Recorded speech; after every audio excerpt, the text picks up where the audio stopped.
Thank you, Mr. President. And like many of you, I've shared my concerns about hate that we see in contemporary America. I have to say that I'm very concerned about the potential whitewashing of our history, both the dark parts of our history and the bright parts of our history.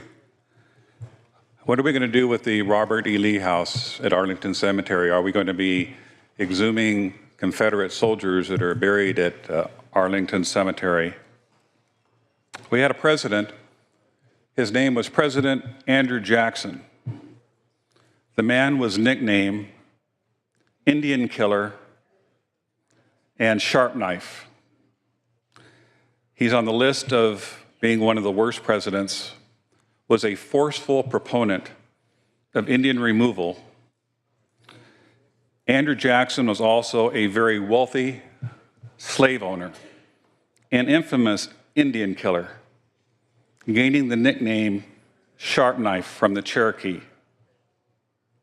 He was also the founder of the Democratic Party, demonstrating that genocide against indigenous people is a nonpartisan issue.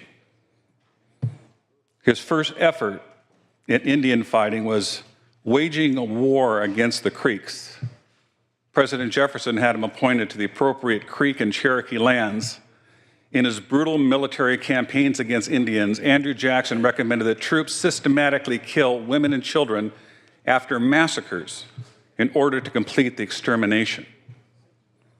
The Creek lost 23 million acres of land in southern Georgia and central Alabama, paving the way for cotton plantation slavery.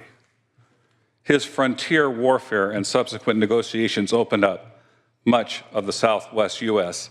to settler colonization. Andrew Jackson was not only a genocidal maniac against the indigenous peoples of the Southwest, he was also a racist against African American people and the Scofflaw, who violated nearly every standard of justice, according to historian Bertram Wyatt Brown. So you can see, my friends, this is a slippery slope we're going down as we start to try to dissect our history. So if we're going to start taking statues of presidents down and attacking the true history of this country so that we can educate our children so that they understand the mistakes that our country has made so that we don't repeat those mistakes in the future, that's the wisdom that we need to impart on our children and our grandchildren, and stand united against hatred and recognize those symbols that are commonly seen throughout this country, exemplifying that hatred and why we should never go down that path again. I think we're going down a slippery slope where there is a lot of hatred that has been exemplified through our history that began within the Democratic Party.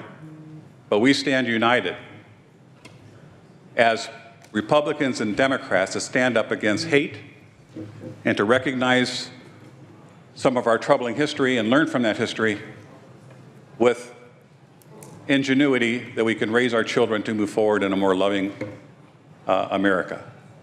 For those reasons, I can't support SJ 14 today.